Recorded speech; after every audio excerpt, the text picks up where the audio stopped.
চলে এসেছি ডেলোতে আমাদের পরবর্তী গন্তব্য ডেলো দুর্গা মন্দির। আমরা এখন যাচ্ছি ডেলো দুর্গা মন্দিরে, সেটা দেখবে এবং তার পাশে আছে ডেলো হনুমান মন্দির। হনুমান মন্দির বলতে ছোট কোনো মন্দির নয়, বিশাল একটা হনুমান স্ট্যাচু আছে। সবচেয়ে বড় কথা, এখান থেকে যে ভিউজটা পাওয়া যায় অসাধারণ।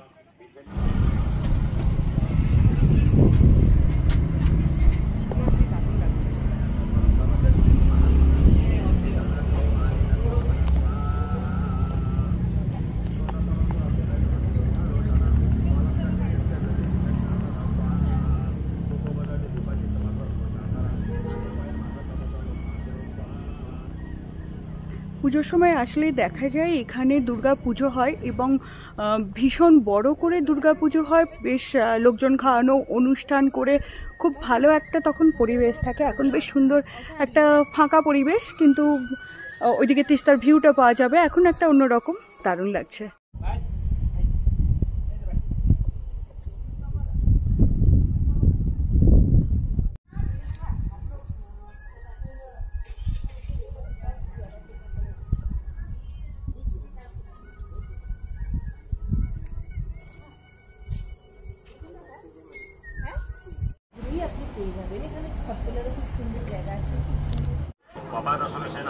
ভিউটি এখনের অর্থাৎ বর্ষাকালের হলেও এর ব্যাকগ্রাউন্ডের মিউজিকটি কিন্তু দুর্গাপুজোর সময়।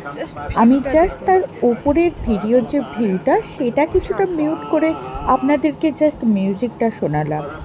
এর পরের ক্লিপেই থাকবে দুর্গাপুজোর সময় এখানে কীরকমভাবে মন্ত্রপাঠ হচ্ছে এবং তার সঙ্গে সঙ্গে এখানে প্রকৃতিটা, সেটাও একটু দেখুন।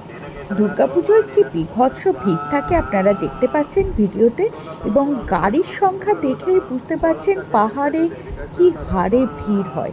তাই যারা এতটা ভিড় অ্যাভয়েড করতে চাইছেন তারা বর্ষাকালটাকে কিন্তু বেছে নিতে পারেন, তখন প্রকৃতির একটা অন্যরকম রূপ থাকে। কিন্তু দুর্গাপুজোর সময় যেহেতু মানুষের ছুটিটা পায়, তাই তারা ঘুরতে যায় দুর্গাপুজোর সময়। তখনও কিন্তু প্রকৃতি কিছু কম সেজে থাকে না, কিন্তু এই যে লোকের ভিড়টা একটু বেশি। এখনো দেখা যাচ্ছে সেই দুর্গাপুজোর ভিডিও।